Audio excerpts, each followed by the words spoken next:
You see, did you give me the names of your children, Jim? Yeah, yeah, All right. yeah.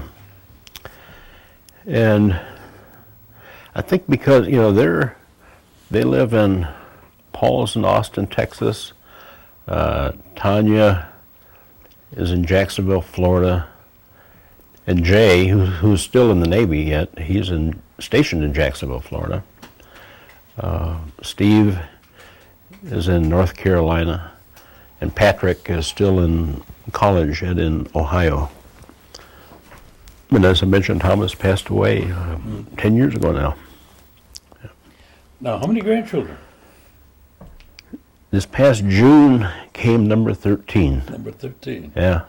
Can you name them? Oh, I think I can come pretty close. Let's see. Paul has right off the bat, Annalise, and the new one. Tanya has Mariah, Sierra,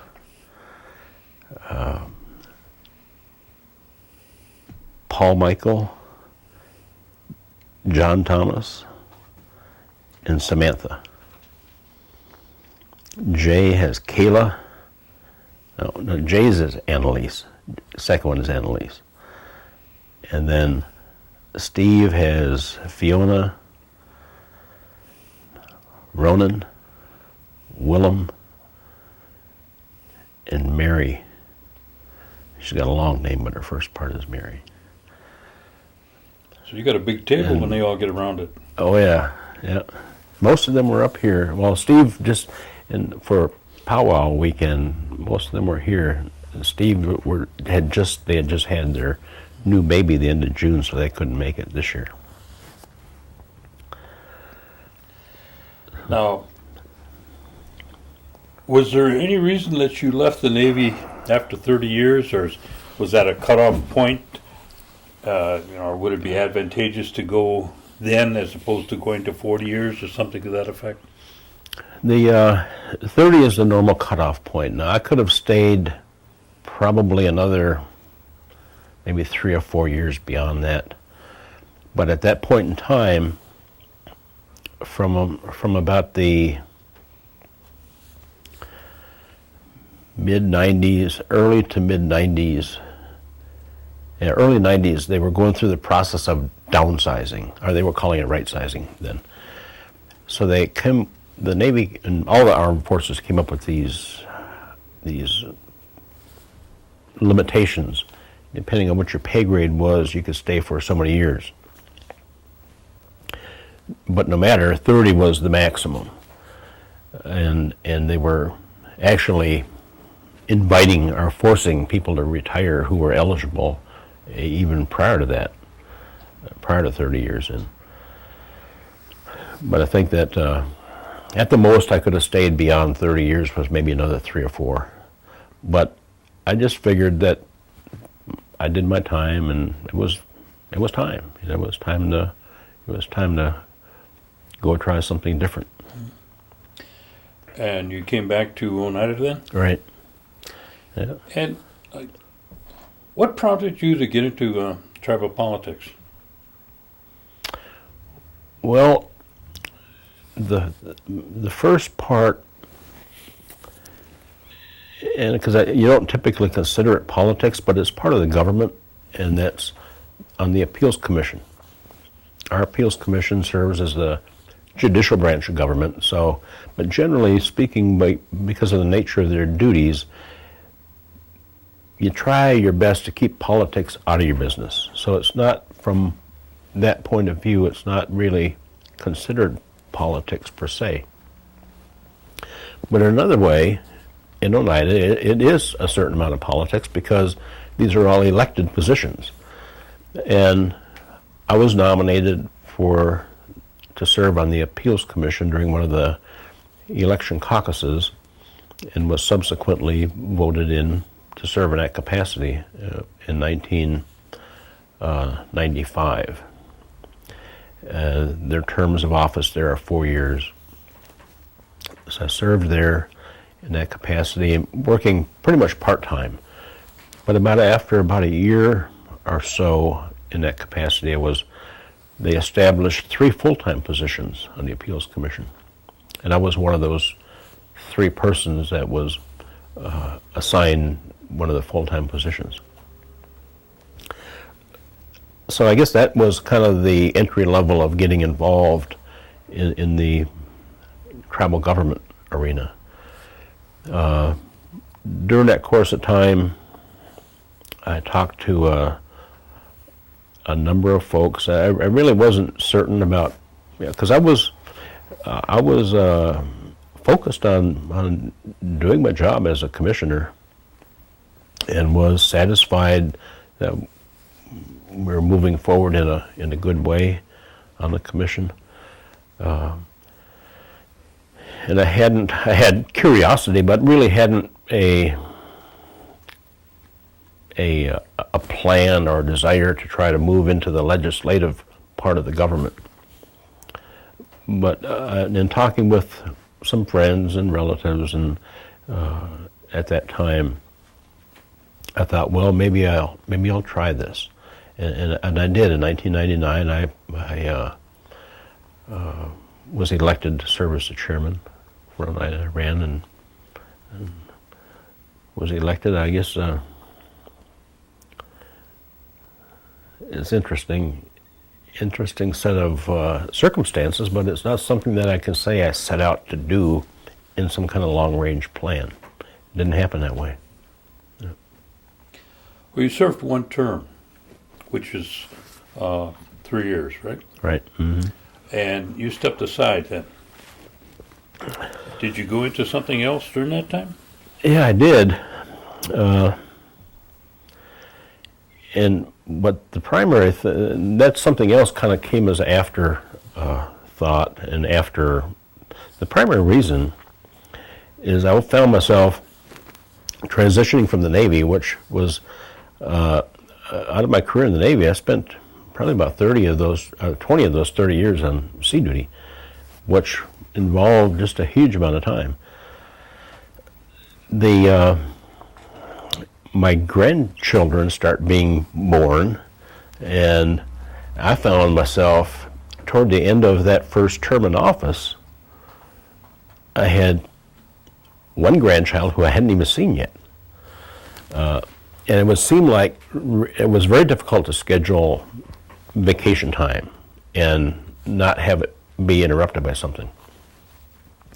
So as a result, because my children don't live in this area, I was having a very difficult time being able to spend any time with them other than by happenstance. 1 son worked in Washington, D.C. on a regular basis, so I would see him periodically if I had business in D.C. My other son, Jay, and his wife, Marty, had a daughter born actually on 9/11 in Guam. So I had made a decision probably sometime early part of 2002 that I needed to take some time, which I did. I spent probably the first year after that on almost endless travel. That was great. I did some part-time work during that course of time, during that period of 3 years, working with the National Indian Gaming Commission, or National Indian Gaming Association. And they had a couple of projects, but they had 1 project in particular they wanted me to take up, and it was an intelligence networking project that's currently up and running and moving along. And during that time, did you begin to work or continue an interest in the tribal operations then? Oh yeah, I kept my finger to the pulse of what's going on and participated at the General Tribal Council meetings. I'm an avid believer of voting in local elections, tribal elections, local elections, state and national elections. So I spent, when the occasions come up, some time in get out the vote initiatives. Those aren't necessarily directly tribally related, but they're tied very closely. And I'd keep abreast of what was happening within our legislative affairs department so that we'd be at least on the same page. I maintained a presence through the National Indian Gaming Association at those sessions, and at NCAI, and through the various committees of NCAI, pretty much kept my fingers on the pulse, more so at the national level of where tribal issues were, because the tribal issues aren't too different from what we have compared to other tribes. Some are a bit unique, but by and large, the critical issues are pretty much the same and require monitoring and actions fairly consistent.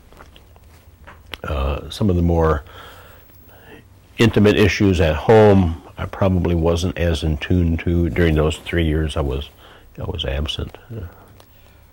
Now you re-entered the political arena when you ran for chair again. Right. And give me an idea of the difference between the first run and the second run. Were there things at the second run you may have looked towards in terms of trying to work towards or trying to accomplish? Yes, yeah, there are.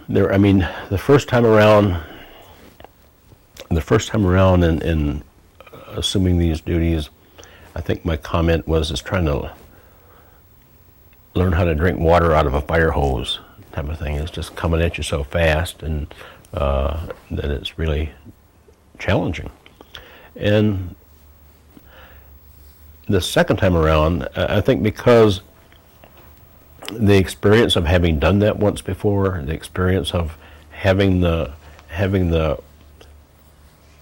working knowledge of interacting within the Oneida organization, you have that experience level.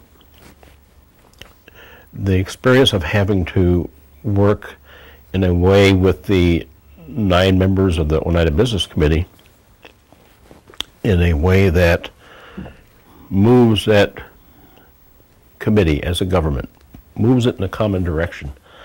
Those are the kinds of experiences that I feel have been helpful to me, and I think are helpful to my colleagues, and vice versa. I think that it helps establish a focus, and it helps move our governmental body towards some common focuses.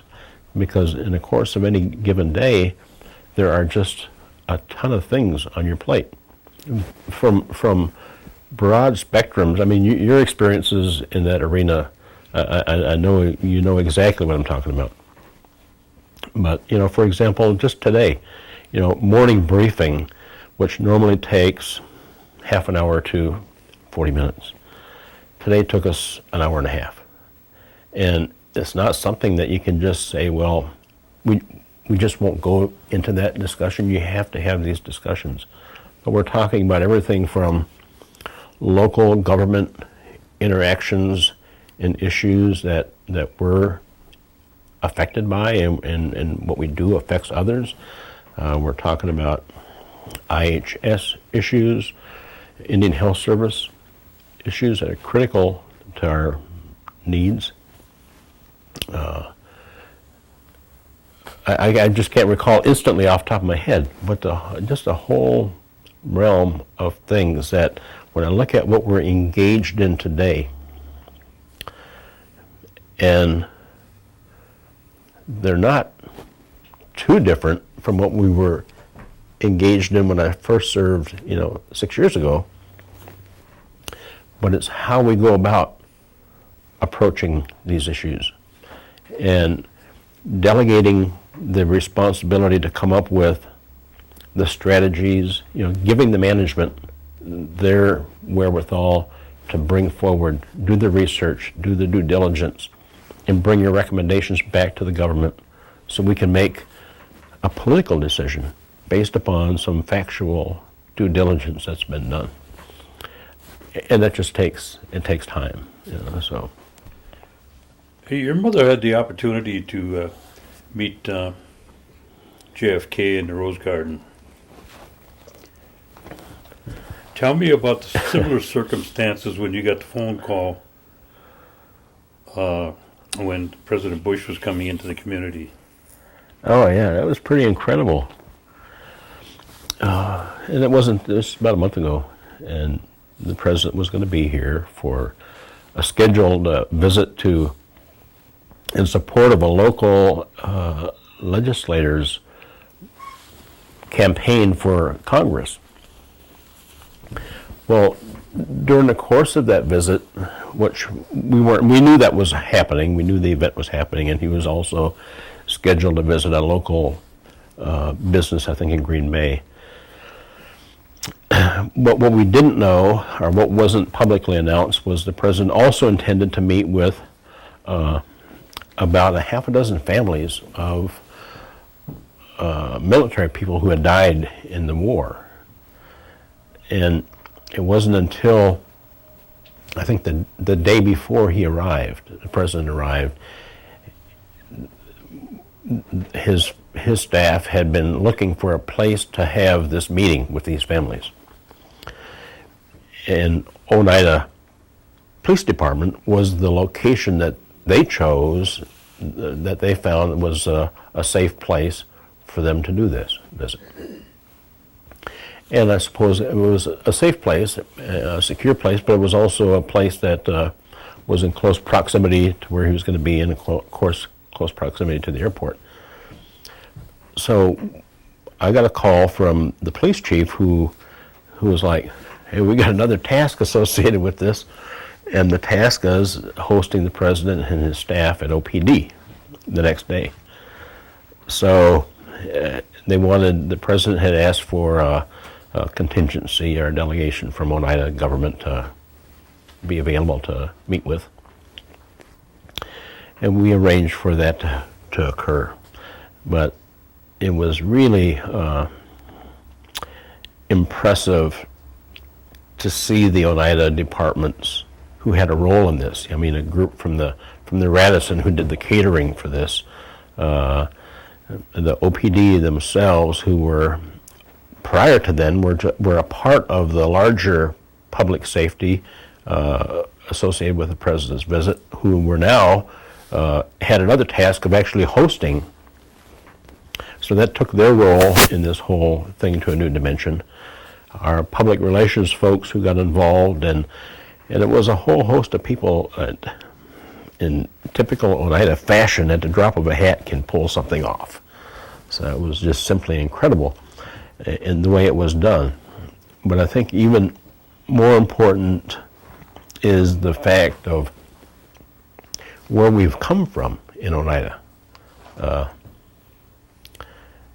Of course, having a committee member years back make a trip to Washington, D.C. and meet the president at the Rose Garden, compared to today, the president maybe not necessarily that same sense of protocol, or the same sense of event type of thing, but traveling to Oneida and conducting his business in one of our facilities. I guess, that just, I feel so incredible, and such a big question mark, and maybe we'll never know why. Yeah. But I just think it speaks for itself in terms of Oneida. It sure does. You can't say any more than that, you Yeah. know. And so, I'm going to end my questions here, because I think that's a fitting ending from what you've got and the people that you're working with in terms of the council. But I want you to add to, or comment on any things that you may have that you'd like to share, because again, this is be for your children, your children's children, and anybody else that might be looking. Sure. And you're currently you just recently got married too, is that correct? Yes, it's Well, actually, 2 years now, just over 2 years. Yeah. And that was, and Pam was, What's her name? What was your Pam. What is your wife's name? Pam. And she's Oneida. We were talking, well, maybe a little over a year and a half ago about things generally, and the subject evolved into what my background and different careers I've had and things I enjoyed doing, and one of those things that I felt was very important that I enjoyed doing was my time previously as tribal chairman. And so I said, well, she said, well, do you think you would ever go down that road again? And I said, well, I enjoyed. I would say 80%. I mean, every occupation and business affair has its pluses and minuses. Tribal politics is no different. But I would say the vast majority of my responsibilities and the things that I dealt with, I enjoyed doing. So she said, well, I said, now, from the outside perspective, tribal politics might not seem as demanding as what it really is. I said, but from the inside and within the community, it can be very challenging, very demanding. And you don't always have the full range of choices to make in some of the things that you want to do all the time. But anyhow, after a lengthy discussion, she said, well, if that's what you want to do, I can support that. I said, are you sure? Long story short, she said, certainly, she said, I can get on board with that. So I said, well, buckle up. I said, because here we go.